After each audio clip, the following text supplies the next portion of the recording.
Glicério fora informado sobre a esposa. Como estivesse lendo seu resumo histórico, reconhecendo as faltas do passado, cometidas em comum, fez questão de se avistar com ela o quanto antes. Desejo, disse, fazer o possível quanto antes. Entrando a meditar, pouco depois concluiu. Sim, uma vez que há o grande porquê, devemos atender sem restrição às suas determinações. Durante a vida carnal e não contando com os recursos do melhor conhecimento, fazemos aquilo que constitui crime de lesa espiritualidade. Como é do vosso conhecimento, quem sabe mal não faz bem. A crença contemplativa é cega, é frágil, não sustenta o espírito nas horas de amargura. Sabino interrompeu-o. Ora, Jesus teve por função batizar no espírito. Quem mandou que lhe corrompessem a doutrina excelsa, fundamentada no culto da lei e da revelação? Glicério, que estava de permeio com a leitura do seu dossiê, também lendo a obra intitulada A Missão de Jesus, concordou. Eu sei, bom irmão, qual a função de Jesus no mundo. Devia derramar do Espírito sobre a carne, depois de voltar como Espírito.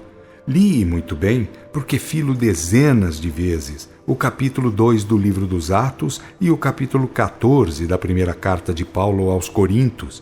Sei, portanto, o que foi o Consolador prometido e como os apóstolos faziam seu cultivo. Mas convenhamos, de que vale agora criticar os erros de Roma, truncando o certo e impondo o errado? Alguém seria capaz de fazê-la compreender o tremendo erro e recomeçar vida nova e certa? Quem não teme a Deus e não aprende com Jesus Cristo poderia fazer coisa melhor do que implantar idolatrias e explorações de toda ordem? Antes, creio eu, devemos trilhar agora o caminho certo. Afinal, cada um terá direito à sua estrada de Damasco, depois que se arrependa, sofra e se faça merecedor do Cristo e do batismo de Espírito. Paulo dar-nos-á sempre que o quisermos a melhor lição de toda a história religiosa do planeta. Eu creio assim, o fenômeno mediúnico, ou batismo de Espírito, enterrou o perseguidor e fez ressurgir o grande perseguido. A Paulo devemos a maior lição humana sobre a função divina de Jesus Cristo. Glicério subiu alto na escala íntima de sua fé, apesar de aterrado ainda ou envolto pelo coscorão das dívidas, conseguia movimentar sua aura no sentido das melhores confinações vibratórias. Era agradável ouvi-lo falar, porque o seu volume de voz e o timbre faziam supor as qualidades oratórias de que era senhor. Todavia, apresentando-se Abel depois de nos saudar, avisou-nos: apressem o encontro desses dois, pois estamos preparando a reencarnação de alguns elementos, dentre os quais eles, objetivando acontecimentos e resultados valiosos, na retorta do Consolador, já em renovado curso na Terra. Convém aproveitá-los agora, nos primórdios de serviço, pois todo e qualquer esforço representa merecimento redobrado. Reencarnar? Gemeu Glicério. Para trabalhar nos serviços do Cristo, acentuou Abel. Revelando o temor que lhe ia no íntimo, expôs Glicério. Judas, Pedro e Tomé também estiveram nos serviços do Cristo, em companhia do Cristo, e fizeram das suas. Tenho fundados receios de tornar a falir. Paternalmente, falou-lhe Abel. Levarão encargos mediúnicos que se reclamarão contínuos e dolorosos esforços, nem por isso os deixarão à mercê do mundo e de suas brutalidades. O mesmo Jesus, ao qual tem oferecido algumas traições, ele mesmo os encaminha à terra nesta hora de conturbações e de inadiáveis testemunhos. Eu apenas faço a vez do estafeta, rendendo graças ao emanador. Aceitem, pois, vem do verdadeiro amigo, o feliz empenho. Com os olhos marejados, murmurou Glicério.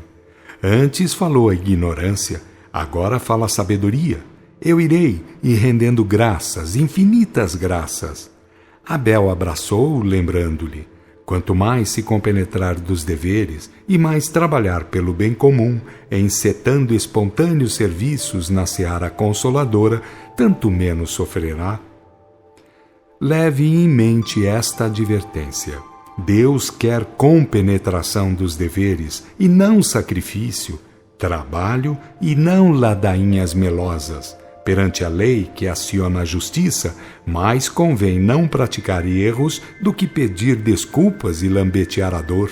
Seja prudente, arme-se de bons valores intelecto-morais, a fim de se sair bem. Nós que temos estado a servir nos círculos da fé e que ora cumprimos ordens na seara consoladora, estaremos sempre a postos, atendendo aos apelos sinceros. Sabino opinou. Sendo assim, até eu iria e com muita satisfação. Abel emendou. Irá mesmo, e será assim, está determinado. Sabino quis beijar as mãos de Abel, mas este não o permitiu. Aliás, nunca soube de um elevado espírito aceitar dessas medidas de agradecimento ou devoção afetiva. Os que na terra e no espaço, aqui nas regiões inferiores, gostam dessas medidas são os que comportam a chamada santidade postiça. Abel se foi, deixando a seguinte ordem. Assim hajam sido apresentados e tomados de mútua aceitação em base de amizade universal, sem nenhum resquício de ressentimentos e aversões, serão passados pela visão retrospectiva para efeito de armazenação consciente e melhor valorização no plano intuitivo quando encarnados. Abel transformou-se em luzeiro multicor e sumiu de nossas vistas. Glicério, metido em pensamentos estranhos, perguntou-me: por quê? Julguei acertar, dizendo-lhe: Nina casou-se em segundas núpcias. Talvez tenha outros pensares e sentires a seu respeito. Glicério sorriu, revelando superioridade. Não estava pensando em reaver a esposa, mas sim a paz e melhores condições de vida espiritual. Entretanto, afirmou: duras lutas enfrentamos. O tempo que estivemos juntos, entretanto, foi suficiente para que ela revelasse qualidades respeitáveis como esposa e mãe. Se fomos vencidos pela incerteza espiritual, culpa dela não foi. Em qualquer tempo, em condições melhores, Nina seria adorável esposa. Não disputarei o seu afeto perante o segundo marido, mas respeito-lhe as qualidades. Deus que lhe dê tudo quanto não lhe pude dar. Se for permitido, rogarei desculpas, caso me ache ela responsável por qualquer soma de fracasso. Sabino acenou com a cabeça anuindo. Assim é que se faz.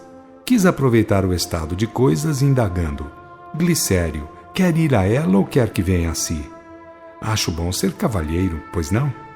A lei, quando as circunstâncias permitem liberalidade, endossa as boas maneiras. Neste caso, impera a livre escolha. Portanto, vamos a ela. Deixando a região onde se achava recolhido Glicério, fizemos sortida rumo àquela em que se achava Nina. Foi num abrir e fechar de olhos até certo ponto. A seguir, caminhamos a pé, indo encontrar Nina entregue a muito boa leitura, pois, embora a região fosse bastante bizonha, nem por isso deixava de oferecer elementos valiosos de recuperação em geral. Nina, chamei-a. Ela, havendo olhado, deu com o ex-marido. Primeiro ficou sem saber o que fazer, atônita. Depois caiu em convulsivo pranto, baixando a cabeça. — Que significa isso, Nina? Perguntei-lhe. Ela grunhiu, amassando os brancos cabelos, sem levantar a cabeça. — Oh, meu Deus! Meu Deus! Falei-lhe, julgando acertar integralmente. Nisso, amiga, não cometeu crime ou deslize algum.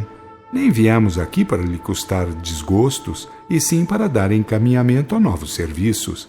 Devem-se à amizade ordinária, nada mais, além de alguns deveres de esforço em comum, por haverem assim contraído débitos em passado não muito remoto. Levante a cabeça, encare de frente as obrigações que todos estamos augurando pela sua reabilitação. Através do rosto feito em pranto, fez-se ver breve satisfação. Glicério apertou-lhe as mãos entre as suas, dizendo-lhe palavras eivadas de ternura. Ela enxugou as faces, sorriu, levantou-se do banco de pedra em que se achava sentada e dispôs-se a nos acompanhar. Isto, repetia Glicério. Vamos andar um pouquinho, conversar, que Lira tem qualquer coisa de muito bom para lhe dizer. A mim, Sou tão culpada. Quando vou ser julgada? Falei-lhe: assim como pensa, nunca. O tribunal é de consciência, por isso que o maior dever é organizá-lo da melhor forma. Ninguém me vai julgar e sentenciar? Há casos, Nina, em que se faz necessário um conselho, não julgador, mas esclarecedor. Disso há e muito. As sentenças, porém, surgem do próprio íntimo, não de modo formal, não como se faz no mundo, mas sim em plenitude espiritual. De tal modo são íntimos Deus, a lei e a justiça que ninguém necessita apelar para tribunais exteriores. Então, Sr. Lira, posso estar descansada? Deve, quanto ao caso em vista e ao momento. Entretanto, como tem débitos a saldar e muita evolução por fazer, cumpre-lhe ter vontade firme para trabalhar. O céu é de ordem íntima e ninguém o terá sem trabalho. Com o direito de individualidade, casa-se o dever de organização do caráter. O livre-arbítrio relativo garante-nos apressar ou retardar o desenvolvimento interno. Eis tudo, em linhas gerais. Fica, entretanto, bem entendido que falo da criatura entrada no plano hominal. Os que se acham ainda para baixo e não têm consciência individual, esses nada devem perante a lei moral. A lei é para os responsáveis, para aqueles que já podem saber o que para si mesmos é melhor. A divisa entre o plano da inconsciência e o da consciência individual é esta: quem sente para si o que é melhor não tem o direito de ferir o bem-estar do próximo. É por isso que Jesus partiu da justiça natural, afirmando que se não deve fazer aos outros, assim como não gostaríamos que os outros nos fizessem. Nina disse em tom de lástima: então, bondoso amigo, a terra é ainda um mundo bem inferior. Sabino observou: mas quem ficará sem ajustar contas? É por isso que voto imenso respeito ao capítulo final do Apocalipse. Resume todas as verdades já ensinadas, desde os primeiros ensinos. Parte dos fundamentos nunca passará, seja onde for e para quem for. Testifica o princípio divino e a diretoria planetária. Testifica o direito de relativa liberdade. Testifica a vigência da lei e da justiça. E testifica a intransferível responsabilidade segundo as obras. Notando o grau de aceitação de ambas as partes, indaguei: vamos prestar contas ao chefe do departamento e seguir viagem? Nina apressou-se em dizer: estou às suas ordens, bondoso irmão. Glicério avançou: conte com as minhas poucas forças, Lira. Então, vamos à chefia do departamento? Convidei.